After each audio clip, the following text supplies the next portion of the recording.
one of those 2 nights. You only have to come to one. If you're doing multiple contests, I guess you could come to both nights. So we're gonna give you this training, and it'll be very timely because then you'll be able to take the training tonight, plus do some additional studying, and then be prepared for that judging contest in your county. So I want to start off by sharing my, and on the screen tonight, I'll just share with you real quick, is Lindsay Hughes. And Lindsay works with me in a cooperative extension with the 4-H program. And she and I, for some reason, we take care of the clothing judging contest every year. We enjoy doing it, but that's our task. We assign different judging contests to different staff members. And also on the screen, we have Mary Jane Seitler. She's showing up as Scott and Elaine Webb, but many of you on the screen I know Miss Meemaw, I think is how many of you refer to her. She's Mrs. Seitler to me. Maybe Mary Jane every now and then, but she's Mrs. Seitler to me. And then up in the on top of my screen, at least, is my wife, Karen Krause, who's also another clothing project leader. And Miss Mary Jane and Miss Karen are going to be helping us with the training here tonight. So I want to start off by sharing my screen. Are you able to share your screen, or do I need to make you host? I thought well, I'm not sure that I can share it. You better make me a host if I can't. All right, see about now. Okay. Let me try this again. Try this again, come on. Trying to get back to the full screen here to my options.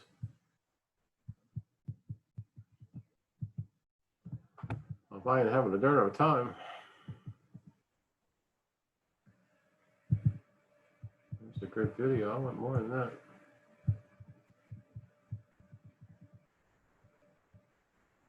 Well, I guess that's my problem. I'm not being smart here tonight. Let me minimize this, because you're all seeing my screen now, aren't you? So I want to pull for you this document. So what you're seeing on my screen right now is the document that's been out on our 4-H website, our state 4-H website. It was probably posted last October, early November. And this is the guidelines for the contests that we're doing training on tonight, and for the contests that you could take in September in your county. So the guidelines take you right down. It talks to you about the various elements on the contest. So if you're younger, usually up to 12 years old is how I look at it a lot of times. If you're younger and you're going to participate in the junior contest, it tells you there the 5 parts of the contest that you would need to review and be prepared for that contest at your county office. If you're going to be 13 years and older, you're going to be in the senior category, and this is listing the various elements for you. So some of the sections are the same type of information, but sometimes they're asked in a different way. And to give you an example, sometimes in the junior contest, you see the parts of a sewing machine. You also see that in the senior contest. In the junior contest, it may or may not, but it may give you a word bank to use. Whereas in the senior contest, we never have word banks for our older kids. We expect them to be able to respond with their answer. Same way with other things that, throughout another section of quality judging, that's where you rank 4 items. We'll be talking more about that. But in the junior contest, those participants just have to rank them 1, 2, 3, and 4. Whereas in the senior contest, you have to rank them, but we also expect you to be able to give us written reasons for why you ranked those in that order. So there are differences between the contests when you see the same categories listed, and it really depends on your age. And to offer a little more explanation there, though, if someone is on this session or comes into the county contest and they're 8 years old and they feel that they're prepared and have studied and prepared themselves to do the senior contest, they are allowed to do the senior contest. There is no maximum age for you to participate in the senior contest. Anyone can, but the senior contest is a little bit harder and more, it requires you to know more and be able to respond more without word banks or circling or saying, just, it doesn't give you a lot of information, whereas the junior contest may give you some additional information. So be knowledgeable of that, but anyone can do the senior contest. To do the junior contest, typically as an 8 to 12-year-old. And if you've done this contest for a couple of years, we encourage you to do the senior contest. If you come into the county office and you want to do the senior and the junior, because you're allowed to do both, if you meet that age requirement for both, we ask that you do the senior contest first, and then you'll do the junior contest afterwards. So typically that is how it should be handled. Guidelines here will take you through each section of the contest, and we're going to be covering these sections tonight, so I'm not going to do a lot of review there. But it will tell you, junior, this is what you will need to know. This is where you can find this information. It even tells you something that you can do to help plan a training idea, something you can do to help plan and become ready for this section of the contest. Same way with a category with junior and senior. It'll tell you what junior and seniors have to do. It will also tell you if there's something that only seniors have to do, which, as you can see on my screen, seniors only have to know about how to treat and remove stains. Juniors do not need to know that for their portion of the contest. So right on down, all the sections that we just saw above, it takes you section by section. And if it says junior and senior, then you both need to be prepared for that. If it says just junior, then just juniors do that. And if it says seniors only, then just seniors do that. So these guidelines, again, are on our state website. I can certainly share a link for you if someone can't find it, but I have a feeling that if you go out to our state website and you go under competitions and events, I believe is the category, and select there on that page, the first item on the list are judging contests, and that's where you'll find this actual document. And those documents are always there around the October-November timeframe of each year. All right, so with that said, I'm going to see if I can get away from this. And I don't want that. I want to go back here. Okay, so as I indicated to you on our screen tonight, we have different people that are going to go through the contest in different sections of the contest. And the first section we're going to cover, this is for juniors only, is our tools of the trade. And Lindsay, I'm going to let you go ahead and share your computer, your screen. And Lindsay's going to take our juniors through this. Our seniors, this would be a good review for you. You should know all these tools of the trade. Can you make me host, or actually stop sharing your screen, please? Yes, I can try to do that, Lindsay. You've got to keep me honest tonight. I'll have If you go at the very top. Yeah, I'm on this grid thing here. Need my options. I think I say stop video. I apologize. I guess I've never had this problem before. If you go up to my name, you'll see three little dots there. You can click down and say to make me host.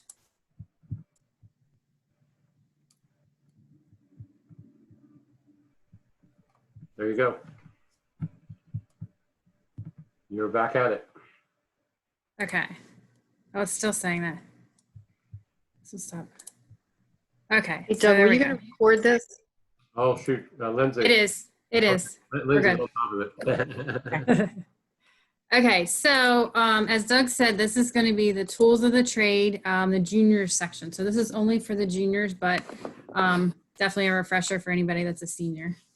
So I'm going to basically have some pictures of some things coming up here of tools that are going to be on the training, or some things that you can go through the training. So here's shears. So these are different types of shears here that you could use, obviously, to be able to cut things with. Whether it's some of the fabric, not really the fabric with these, but some of the patterns that you might be able to This cut. would be fabric also, Lindsay. Fabric also. Then we have another scissors. So we have the shears and we also have scissors. So both. So the main question here, I want to make sure I wasn't confusing there. And my wife, I hear it all the time. Do not cut paper with my shears, but we cut paper with scissors. We cut fabric with our shears. So Right. You want to make sure you're using the correct tools for the correct process.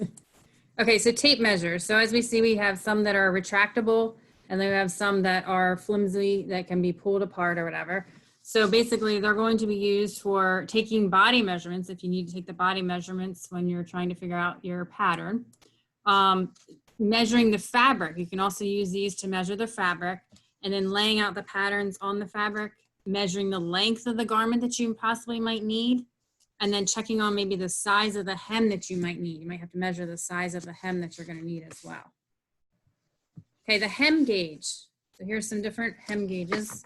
As you can see, the little tools that you can move them for the measurement that you need by using the tool on there for the size that you're going to need.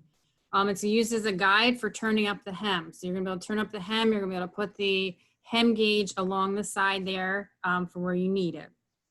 For alterations or pleats or something like that, you may need that. Marking pen. So you're going to have a marking pen, which is going to be used to transfer sewing pattern, marking to draw notches, dots, darts, placements on your fabric. So you're going to know where you need to have things on there that you're going to need to make markings for.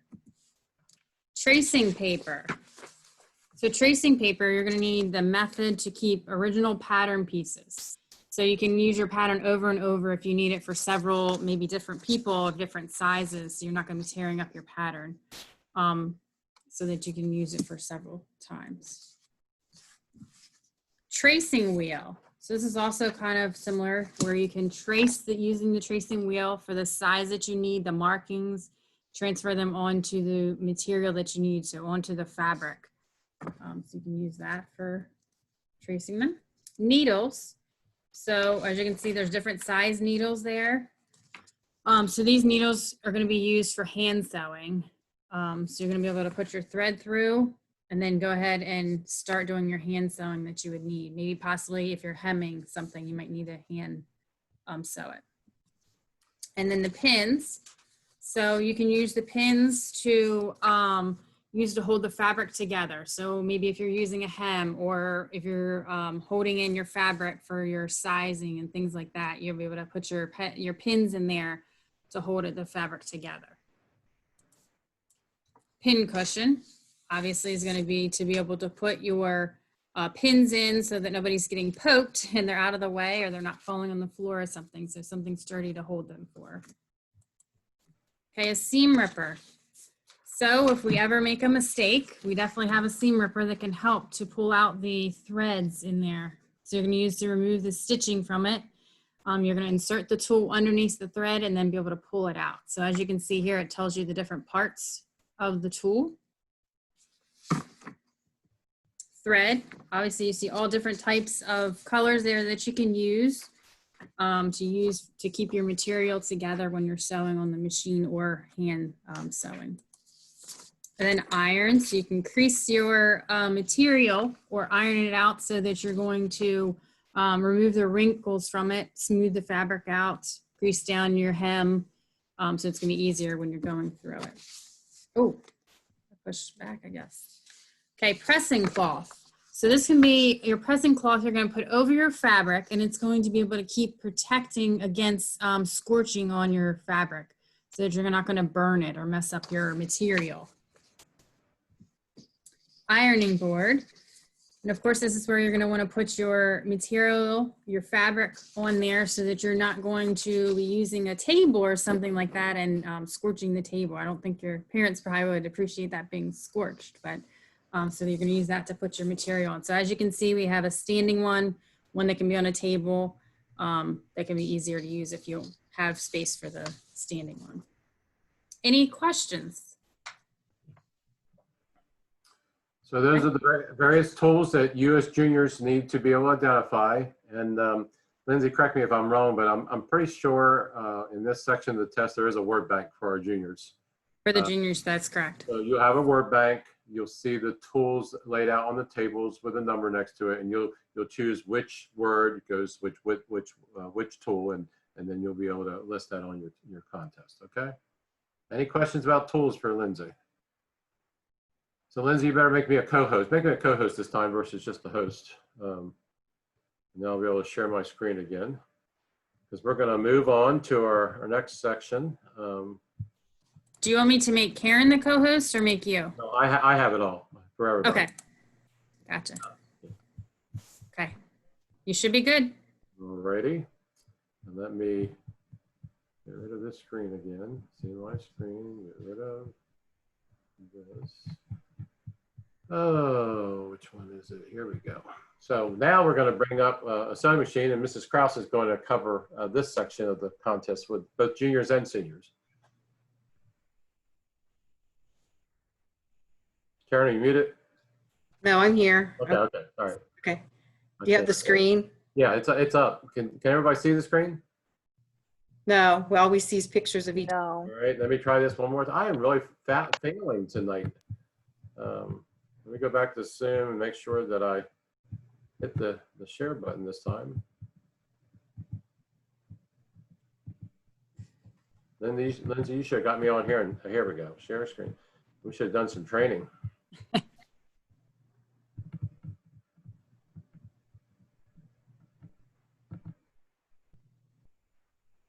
How about that?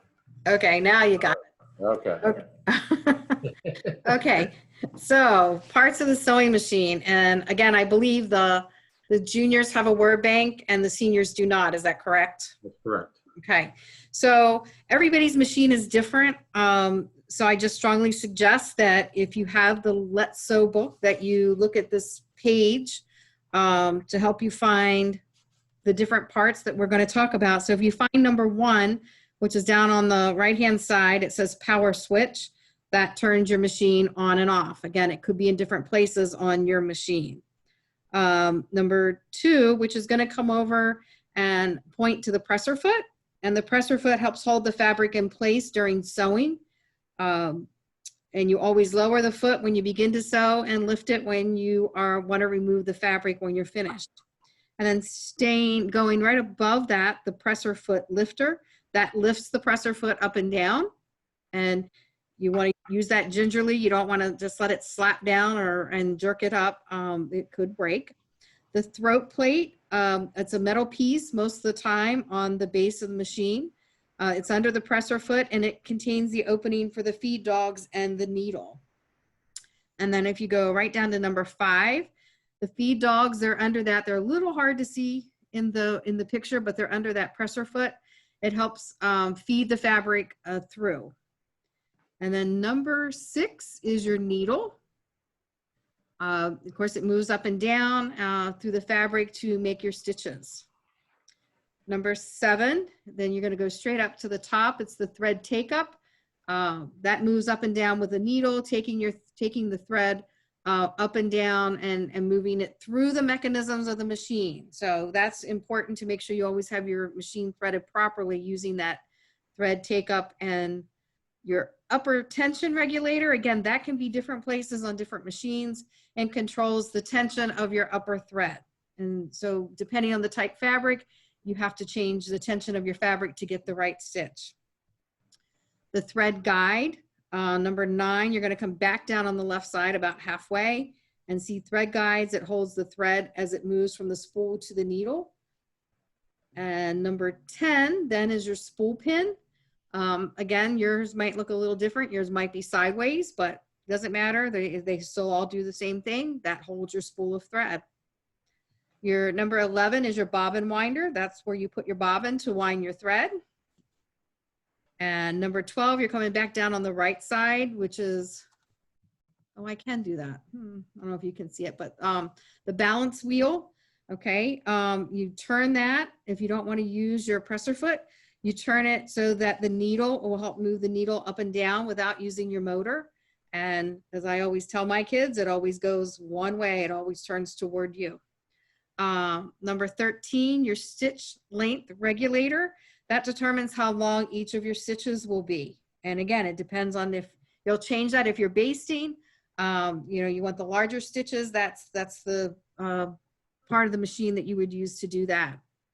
And then if you go to number 14, the stitch width regulator determines how wide a zigzag stitch would be. And then number 15, and again, this can be in different places on your machine, but this is the bobbin case, and that, opens up, and that's where you put your bobbin. And then number 16 is the foot control. That controls how fast or slow the machine goes.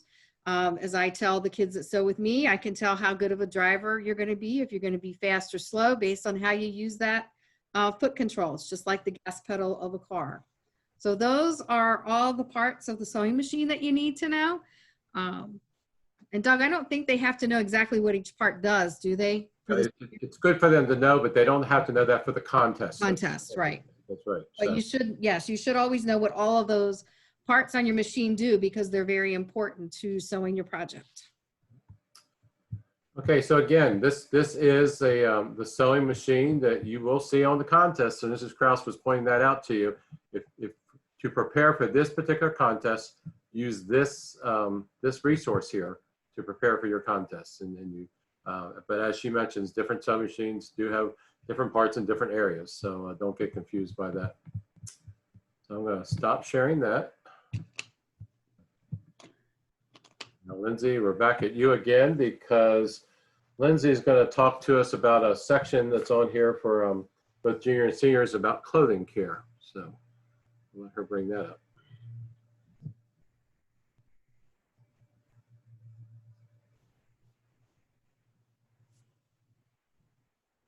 Hold on just a second. I'm trying to get it to share it. I stopped this time. I did it right. Takes me a while to learn, but I'll get there eventually.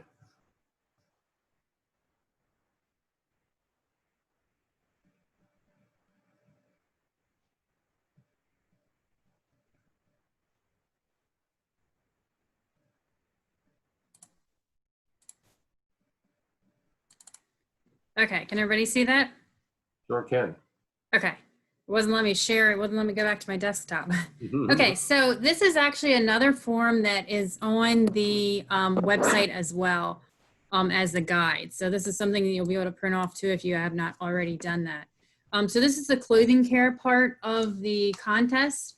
And this actually is for juniors and seniors as well. So this is both for everybody. Basically, if you're taking junior or senior, you're going to need this. So first, you're going to look at like sorting the clothes. So this is something that we did previous years. If you guys remember, there was clothes there that you guys had to sort into categories of how they need to go before they could be washed. So as you can see on here, sorting the laundry, you can sort them by whites, your brights, lights, and darks, because you don't want to put your darks and your lights together and then have a white shirt turn into a dark blue or a dark red shirt. So that's where you have to be careful. So remember how you're going to sort the material so that you're not going to have anything bleeding onto another fabric. Then we go into the different fabrics here. So as we have delicates, you're not going to want to put your delicates in with like a pair of jeans or something that are going to be a little bit heavier that can be harsh on those kind of lacy items or something that's going to be a little bit delicate item. Some lint items here could be having a lot of lint. Were you going to say something, Doug? I was going to say, Mrs. Kraus sometimes doesn't like me to do the wash, even though I try. And sometimes I do mix up some of these things. So I'm learning a lot too, Lindsay. So. Shaking her head. Soil. So you want to make sure, like, if somebody has a whole bunch of dirt on their clothes, that you're not going to want to put that in with somebody's really nice, maybe work shirt or something like that that they need to wear. So you're not going to have a lot of dirt coming off onto that shirt as well. Some very large items, they might be, you know, you don't want to put a huge amount of large items in there so that they can get washed. You might need to do several different loads if they're bulky items. So then it goes down into talking about how you're going to put the items into the wash. So an example here, it tells you basically to put the buttons. You might want to button the buttons up so it's not going to get hung on anything in the washer around any other clothing that are in there. Zipper, you might want to as well pull that up, zip them all the way up so it doesn't get hung on anything else either. Maybe you have a shirt in there that's lacy and the zipper gets hung on it. That wouldn't be a good thing. I'd be pulling the lace material off of somebody's shirt or something. So you're going to put the items by like items, zippers, buttons, as we said, filling the washing machine, add in the laundry detergent in there as well. And then it goes into folding properly or whatever, how you're going to fold those to minimize wrinkles and hanging them as well. So that's something else that you can pay attention to on here. And then stain removal. So if you see a stain on something, you might want to set that aside to be able to spray it. So it goes into how you're going to be able to wash it out, how you're going to be able to spray it, set it aside, and then put it in the wash for the wash to go through the process of getting that all out as well. So And I then think here it talks about, oh, go Same ahead. stuff is just for the seniors, right, Lindsay, if I'm not mistaken? This is actually the juniors and seniors. Okay, all right. Yes. So then this identifies the stain, identifies the fiber, and what's going to be the best way to remove that stain on that item. Okay, any questions here? Any questions on that? Okay, so I'm going to stop sharing my screen then. Okay, Hand so I'm it gonna back on over. So now we're on to Mr. Kraus. share my screen again, I hope, here. And let's see here. So one of my favorite parts about judging, and probably for most members, the least favorite part of judging, is our reasons. We don't have you do reasons for an event just to put words on a paper or to speak out loud and talk to us. We do reasons for a lot of reasons. We do reasons for a lot of reasons.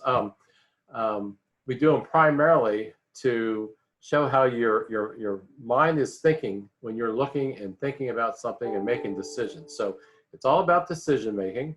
It's all about looking at things and being able to judge them and to determine, which item is better than another item.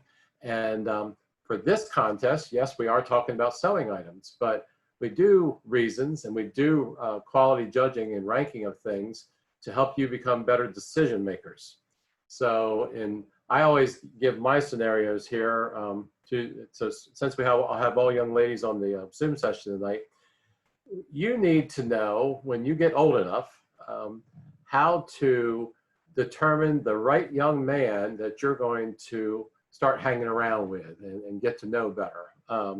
And to make that choice, you've got to make a lot of decisions in your mind. As you look at these young men that are around you, and so which one should I hang around with, and which one are my parents going to approve, and which one has his head on right and he's doing the right things and he works hard and he does well at school and he does things things that I appreciate and like about him, and he's funny and he again he makes me laugh. So you're always thinking as you're making choices.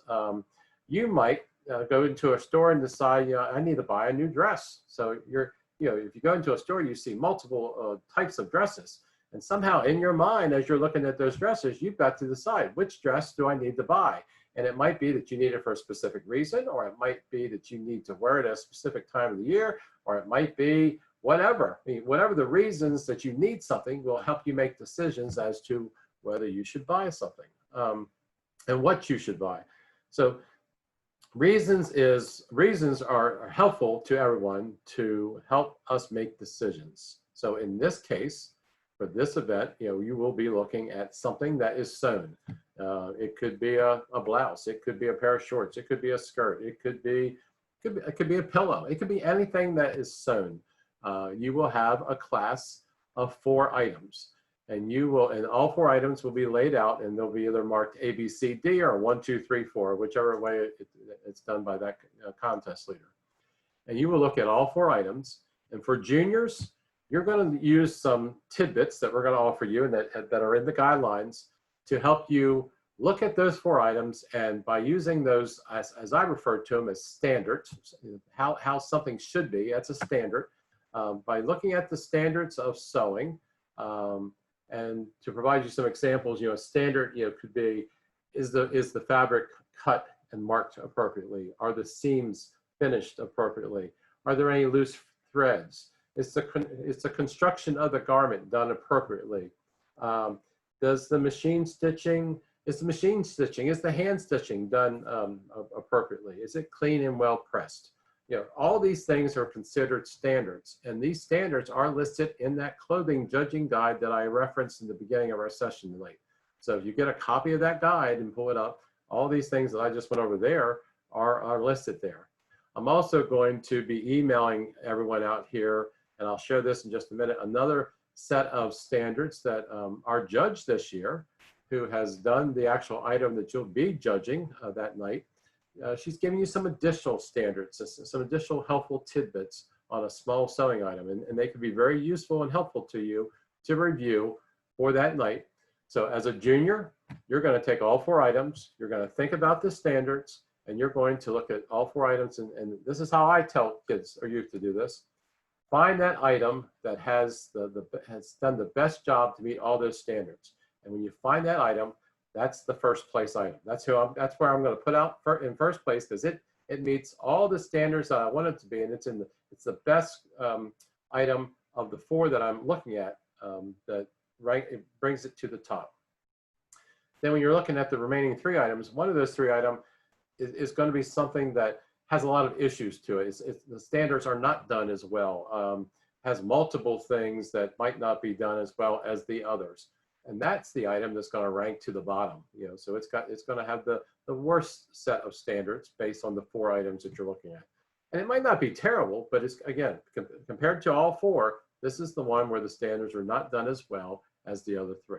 And I always tell everyone, find your top item, find your bottom item, and that's your first and your 4th place. And then you're going to look at those 2 remaining items. And sometimes it can be a little difficult to choose between those 2, and other times it's not difficult. But it's just like, which item of the 2 remaining one is better than the other? And as you're looking at them, you're comparing them. You're saying, well, this one, the machine stitching is much better, and it has all the threads are cut off of it, and it's clean and well pressed. And well, this one, there's a lot of loose threads on it, and it could be pressed a little bit better. So you're comparing one to the other, and because of those comparisons, you're going to find that one comes above the other one. So whichever one comes above, that's ranked 2nd, and the other one is ranked 3rd. So now we have placed all 4 items in a ranking order from 1st to 4th, and we did that by thinking in our heads all those standards and how well it was sewn and how well that sewing was done, and other things related to the standards. And as juniors, that's your task, is to look at all 4 of those items and rank them in the order based on the top being 1st and the worst one being 4th, and that's 2nd and 3rd. Sometimes we might change, we might flip-flop a couple of them, and if so, there are point deductions, but nothing to be concerned about. Again, look at your standards, do your best job of thinking about what those standards are, and do your best job of ranking those in the order that you see those items that you're reviewing. That's what juniors have to do. Seniors, anybody who's doing the senior contest and has done the senior contest before, you have to do a little bit more. And that is that you have to provide us reasons, written reasons, to tell us or tell me just exactly what I just said about those items. So I'm going to look at that first item, and I'm going to say, item 1 is placed first because, and I'm going to write why did I put that item up in the top of the rank? I had to have seen things and thought about things based on the standards that made it rank up to the top. And that's what I'm going to tell you about item 1. And you then start comparing item 1 to item 2. So item 2 is ranked 2nd because it is not as clean and well pressed as item 1, or it has loose threads, whereas item 1 doesn't. So you make those comparisons of the standards, because item 1 is better than item 2 because you saw things that caused you to put that item first. So you make those comparisons. Now we go to item 3, and now we're going to start comparing item 2 to 3. So item 3 is ranked 3rd because there must be something about it that was not as good as item 2, because in your mind and in your thinking process and in your decision making, you ranked item 2 above item 3. Why did you do that? Tell me why in your written reasons. And when you get down to item 4, that's where you're going to identify that item 4 had more standards or more things that were not as good about it as the 3 items that ranked above it. And you're going to tell me what those things are. So it's putting on words on paper as to what your mind was thinking as you were looking at these 4 things. I give another example for reasons, and it's just as simple as this. Let's say we have 4 pencils, and we have a pencil that's 6 inches long. It has an eraser, has a good point to it. Then we have a pencil that is an inch long, and it has a good eraser and a point to it. Then we have a pencil that has no eraser on it, but has a good point. And then we have a pencil that doesn't have a point and doesn't have an eraser. Now, when you look at what I just described there, I rank them in the same order that I would choose that pencil, because rank one first is going to be that pencil that has the eraser. It's long enough for me to hold and it has a good point, and I can use that pencil very well. That ranks first. My second pencil, which was shorter, much shorter, but it had a point and eraser, I can still use that pencil. It might not be as easy to hold as that 6-inch pencil, but I can still use it, and I have all the different things on that pencil I need, including the eraser and the point. When I get to the third pencil, all of a sudden I don't have an eraser. So if I make a mistake, I can't erase it. So that's troubling. But I still have a point, and I can still write with it. So it doesn't rank second or first, but it can rank third, because my fourth ranked pencil is one without the eraser and without the point. And how can we have a pencil without a point? We can't use it. It's no good to us to do what we need to do with it. So not only can't I write with it, but even if I could write with it, I can't erase with it. So think of a pencil in that little scenario I shared with you, and that's how I would look at 4 pencils that had those characteristics, and that's how I would rank them. You're going to do the same thing with clothing. You're going to do the same thing with photography if you ever do photography judging. Same thing with woodworking if you ever do woodworking. And you're going to look at the standards that we show in our guidelines for those particular items and do that ranking in that same format with your critical thinking skills, and then do that written reasons for your seniors the same way as you make comparisons. In the guidelines, again, the standards are there, and there's also some guidelines of how to actually write those reasons. There's an additional document also on the website it's a 5-page document just about writing reasons that can offer you some additional information. Any questions about reasons and what I just shared there? So juniors, again, don't worry about reasons, but if you come into the contest and you're wanting to do the senior contest, then there will be reasons required. I will also say to you, don't let reasons not allow you to do the senior contest, because if you want to come in and try the senior contest and do everything but the reasons, then so be it. That is fine. But I encourage you to put your thoughts on the paper, even if you just do short little thoughts. There had to be something that you were thinking when you were looking at that item to cause it to be first, second, third, or fourth. Okay? Everybody got that part? All right. Then the next section is about demonstration techniques. And as part of this event, and as part of a lot of our judging contests, we actually do have you go into a separate area and do something right there that night with something related to the contest you're doing. So in this case, it's about sewing. And in the guidelines, again, I refer to those guidelines. They're so important because it details what you need to be prepared to do. And in the guidelines, it says for a junior, there are 3 things that we are asking you to be prepared to do. You won't do all 3 things. You may not even do anything. Again, when you get to the contest, you wait and see. There could be a demonstration item. There may not be a demonstration item. If there's a demonstration item for the juniors, the 3 bullets are there, what those 3 things could be. Same way with the seniors, there are 4 bullets that you need to be familiar with. So in the junior category, one of the demonstration categories could be sorting laundry. And we actually had that on the contest last year, where I had a big basket of laundry, and it was my laundry I needed to do at home, and I needed you to sort it out into 2 loads. It was the instructions that I gave. And you had to take everything that was in that basket, and you had to decide what load it was going to be in. The tricky part to the contest last year is I didn't tell you everything had to go in the washer, because there was 3 things in that laundry basket that were dry clean only. And you had to look at the tags and figure that out. So just because it was in the basket, just because something's there to be washed doesn't mean you throw it in the washer. Sometimes you have to read the label and make sure that you're taking care of your cleaning properly. So that was a little tricky part on my part last year, but several of you did very well with that. But that's still on the possibility demonstration list. You might have to sort laundry this year. There could be things laid out on a table, and you could be given a scenario that you need to do this to sew this. Which tools on the table would you need to use? So you would have to look at the scenario, read it, understand it, and then demonstrate by picking the tools that you would need to use to do that type of demonstration. Sometimes they may not even have you do the demonstration. It's just telling us what do you need to do if you were asked to do this.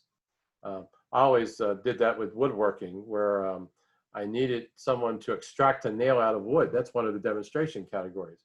But I didn't want them to extract it. I just wanted them to demonstrate. So you had to take the hammer, put it under the nail, and show me how you would pull it out. But I didn't want you to pull it out. So in a demonstration, you might just be asked to demonstrate, show, but not do. So be prepared for that.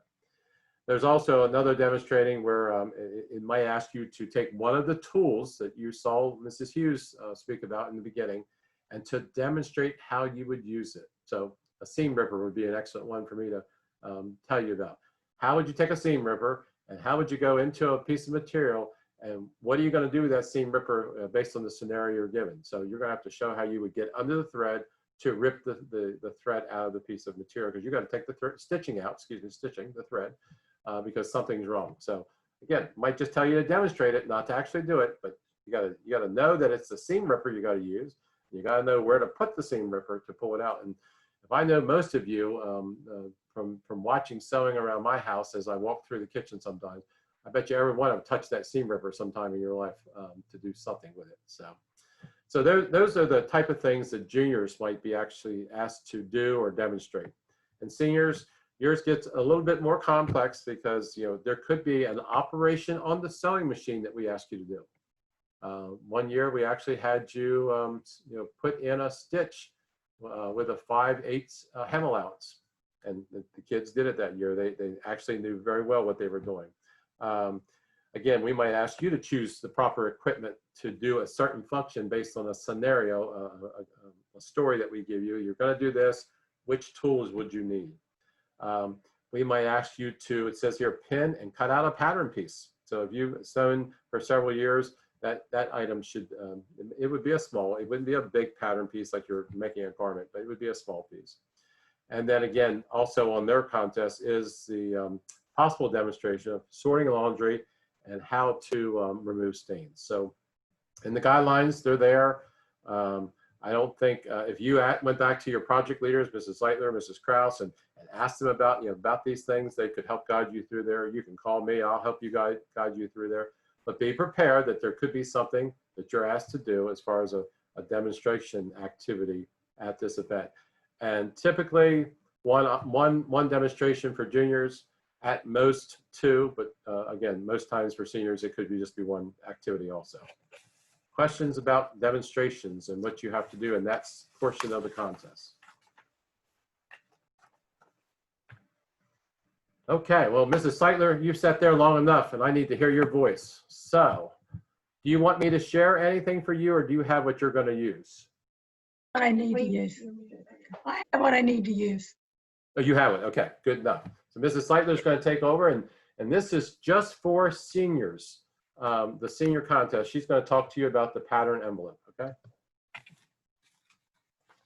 Yeah, we're going to get it up here. What's happening? What's happening? Stop, wait a minute. I saw that when you came up with it. Yeah, we have it. Here. Did you have to share it there? I did. There you go. Okay, this is an example of a pattern envelope, and there's a lot of information on there. And each pattern is going to look different, okay? And it actually has views. Oh, it actually have different views on here. To this one's view A, this one's view B, C, and D. Move that over so you can see it bigger. Okay. Okay, view B is actually a long dress and without sleeves. And view A is a mid-length dress with sleeves. And it actually looks like it has an overlay where you'd actually sew two pieces together. This is a short, C is a short one with sleeves. And this one is a sleeveless one with short. So you have several different things you can pick. So the first thing you want to do is decide which view you want to use, okay?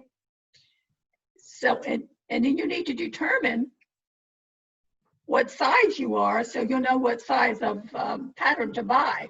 This is your pattern over here, pattern size, okay? You can use the pointer, they can Okay. see your finger. That does 12, 14, and 16. There are 3 different pattern sizes in that envelope. Okay? So you've decided which one you want and which size you need. So then we're going to go to the back of the envelope to give us more information. There you go. Okay, this is the back of the envelope. It has all kinds of information on there. We're going to talk about this is the back view of your garment. It's what it's going to look like. It doesn't have a zipper. It's just got like a little opening at the back, probably closed with a button.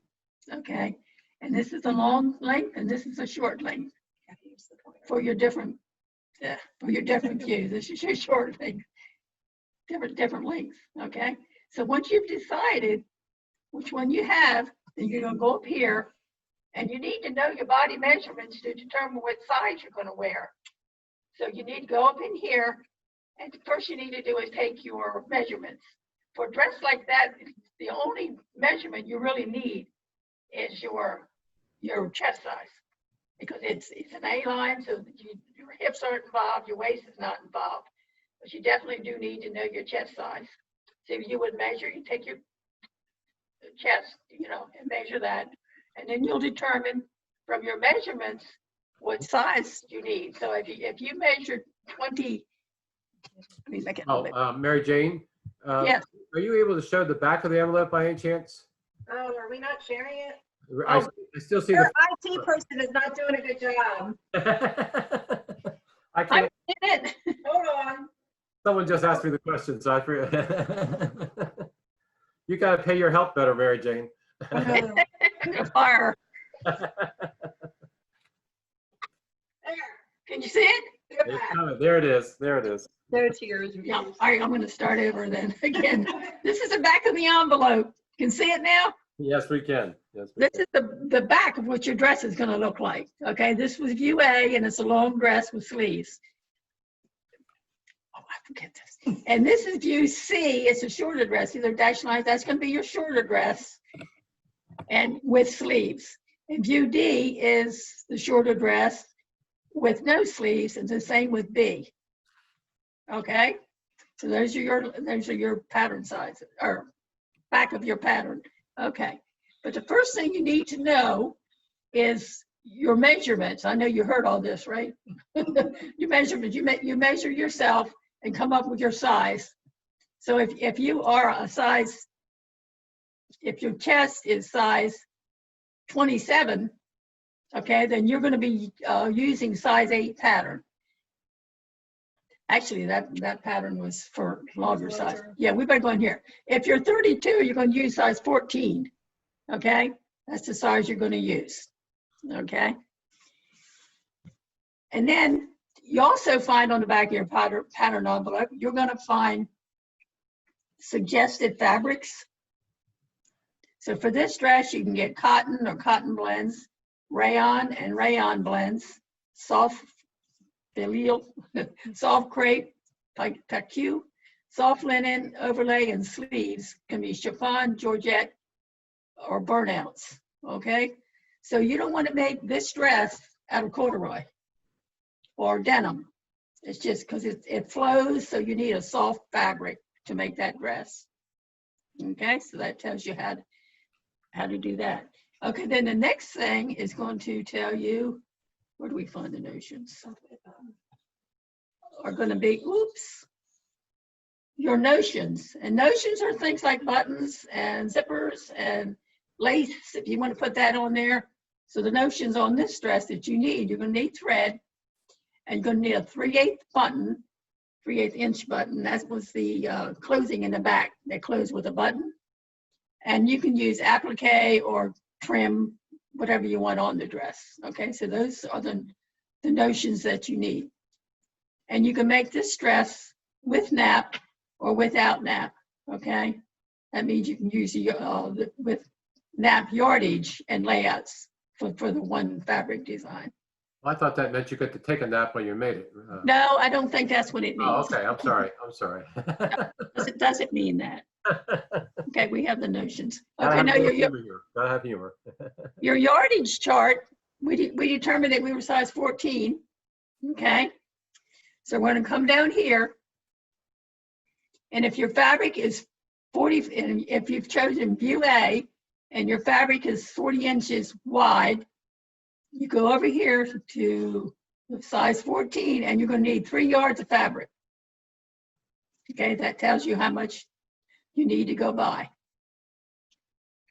Okay, there's just all kinds of different things back here on that pattern envelope that are very important before you even take the pattern, the thing out of the envelope, really. And your guide sheet's going to show you how to do layouts of your fabric depending on your size, and depending on the width of your fabric. And in this day of COVID, you can actually go into online and pick out patterns and pick out fabric, you know, so you don't even have to go in a store. Otherwise, you can go into a fabric store to get your fabric, you know, in there, and they have pattern books to look through. So, a lot of choices to make on there. Anyone have any questions on the back of the pattern envelope?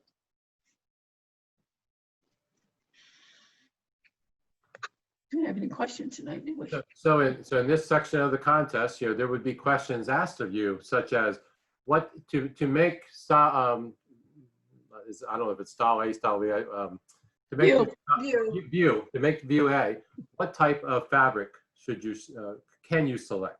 It's on the back of the envelope. You just need to turn it over and read the suggested fabric. It might say if you were purchasing fabric that was 60 inches in length, because again there was 45 and there was 60.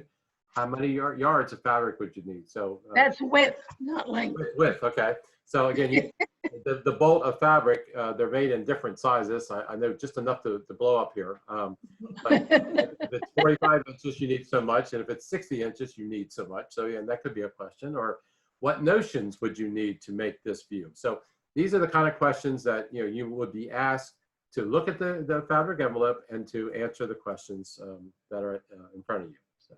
They don't have pattern envelope. The information's there somewhere. It's always there in that fabric envelope, or it could be inside, but it's usually always on the back or front of that fabric envelope. Yeah, and you'll have, I'm sure all of you children have your patterns at home where you made your garment this year. Just look at that pattern envelope and just kind of review it and figure out, look at your size and see what the width of your fabric was, and determine there how much you need. So okay. To review that. Okay. Sounds good. Okay, now, I'm sorry. Now we're going to go on to the pattern piece. Is that what we're doing? Yes, Mary The Jane. symbols on the pattern. Okay. All right, inside your envelope, you're going to find several pieces depending on what you're making. This is it looks like a blouse. This is just a blouse. You can have a long piece inside that pattern for a dress, and you would cut it off at the different views that we used over there. So, okay, let's move this over. There we go. Oh, I don't move them. Moving them. Okay, this is your cutting line. Can you see it? Yes, I can. Okay. What that is where you're going to be cutting, right along cutting your fabric, okay? You're going to have that dark solid line on your pattern piece when you cut it apart from the all of the other pieces. And that's where you actually, when you pin it on, you're actually going to cut on that line right there. So your scissors will go right, your shears will go right along here, and you will cut that. And this is a notch right here. When you get to that notch, we're going to talk about that. That's over here, number 5. That's a notch. And when you get to that notch, you can either cut it in or out like that. What that does, that marks that pattern piece. So when you match it up with this piece over here, these two will meet, and that will keep everything exactly the same length right through here, okay? So if you don't have them matched up, if you have one here and one over here, it's not gonna work, okay? So number 2 is your stitching line. It looks like a dotted line, looks like stitch lines, what it looks like. But that's where you're actually going to be sewing. You're going to be sewing in that, and it's usually always, unless it's otherwise marked in your pattern on your guide sheet, it's going to be 5/8 of an inch wide. That's your stitching. Okay, and the grain line, this is the one that's going like hard, vertically on the pattern piece. And what you want to do, your fabric is woven. It's like this. You got woven pieces, and if you don't have that straight and put it on like that, and your guide line is in here, then your garment is going to sag or pull, and it's just not going to hang right. So you want to make sure it's going with those stitches. Number 4. 4 is over here. Oh, whoop. Down here a little bit. Number 4 is place on fold, and you're going to see that line right here. This is going to be the fold of the fabric here. You're not going to be cutting there. Right here is going to be the fold of your fabric, and you right there, and you're not going to be cutting that. So you always just place that right there on that center line there. So when you get that piece cut out and you open it up, you're going to have 2 pieces. Or you're going to have 1 piece, but it's going to look the same on both sides. 4, okay, 5. We talked about the notches. We talked about the notches, and you need them. You're going to find them all over the place. You got them here, and the double notch all indicates the back of the garment. You'll always find a double notch in the back of the garment, and the single one is here. This is your sleeve area, and you want to match those pieces up with your sleeve piece. Okay. Now, you also have circles and squares, and they represent other spots where you need to. Sometimes you need to just sew right down to that spot and leave it open if you're going to put a facing or something on a garment. And sometimes I don't see a square on this one, but some patterns you'll see squares on there. And that's what that means. Okay. And number 7, this is your lengthen or shorten line right in here. So if you find out if you're short-waisted, you're always going to have to take something off. So what you'll do is you'll take and fold right along this line, your fabric, maybe an inch, depending on how much you need. If you need to make an inch shorter, then you're going to fold that in a ½ inch, and that's going to take up that length there. And if you need to make it longer, you would just cut right along this line and open the 2 pieces up to make it as long as you need it. So that's your shorten and lengthen line. You'll find that on, and you'll find it's always between, a lot of people tend to want to shorten down here, but that throws everything else off. Okay, and the same way with pants. You're going to find that in pants, in the legs of the pants, or even the up here at the top of the pants, where you down to the crotch area. If you don't shorten it or lengthen it there, it's not going to fit properly. So you have to really pay attention to that. Okay, and number 8, what's 8? Okay. 8 is the fold line. This is the center front. This is actually going to be opening up like a blouse. Okay, opening up in the front. So this will be your center front, and you're going to fold on this line right here. That'll fold that under, and this piece will be on the inside, and it will be a finished edge that you'll put on the inside. And then you'll probably go back and put either buttons or, probably buttons or snaps or something like that on there. Okay. Anyone have any questions? Down here is your hemline. I did forget this one right here. It's a hem because it's at the end of that garment. You can have a hem on a skirt. You can have a hem on a blouse. You can actually have a hem on a sleeve. So it's just at the bottom of the garment. So this is the hemline right here.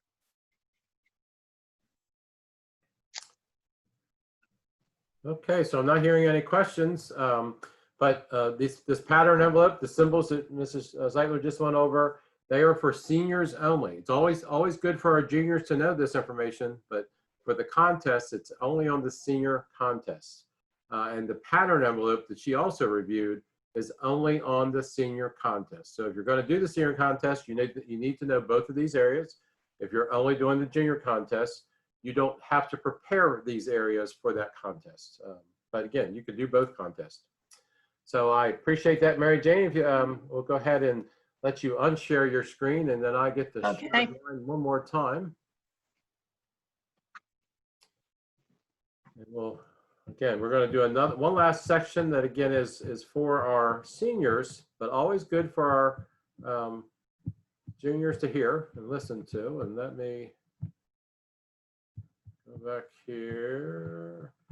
So our last section is about fabric identification and samples, and Mrs. Kraus is going to review this with you.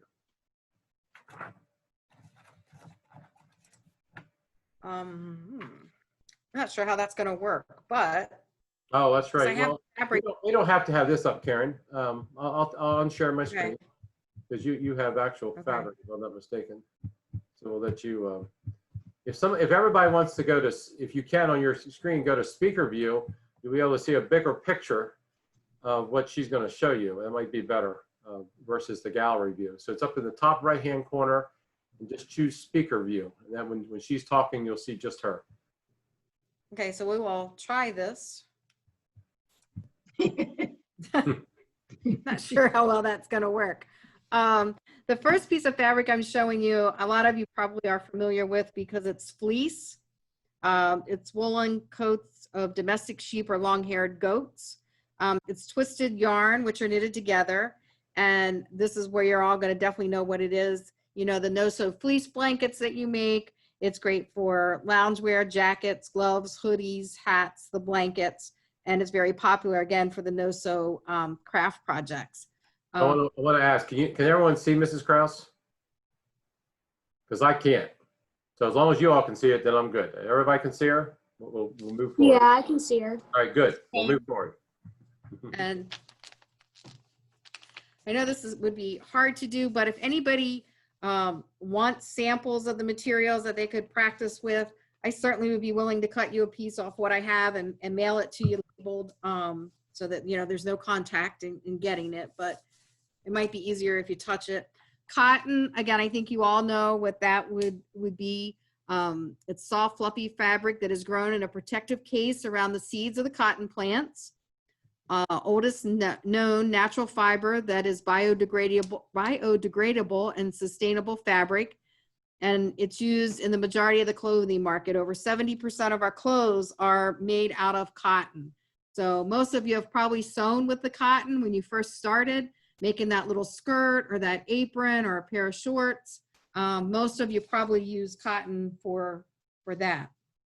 I know you all will know what the next one is, and that is denim. Okay. And the good old blue jean fabric, you know what that is.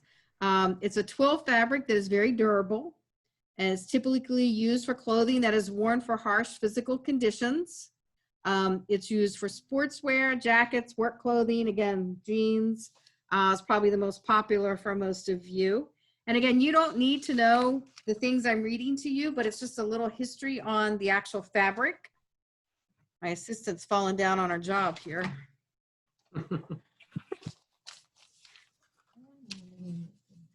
The next one is satin. And again, this is going to be hard to see, but satin typically is glossy on the surface and dull on the back. And again, I have a feeling that would be hard to see on the screen. But when you're holding it, so some people get silk and satin confused. So typically for satin, the glossy is on the front and dull on the back. Its durability depends on the fiber content and the weight, or drapeability, I'm sorry. It's used in women's lingerie, nightgowns, blouses, evening gowns, shirts, neckties, and even bed sheets and boxer shorts. And, oh, I'm putting the pins in the wrong place. My assistant's telling me. Seersucker. That's usually an easy one for you to identify. It's thin, it's puckered, all cotton fabric, and commonly striped. That's the one thing to think about when you're looking at seersucker. It usually has a stripe in it. It's known for its crinkled texture and breezy quality. It helps improve heat dissipation and promotes air circulation. It creates space between the skin and the fabric, and it's used for suits, dresses, shorts, skirts, and robes. Again, this would be fabric that you would use in the summer. Okay, you don't find too many things made in the winter for it because, again, it's that breathable material to help keep you cool in the summer. Oh, I forgot to give her the pin again. All right, the next one is silk. Okay.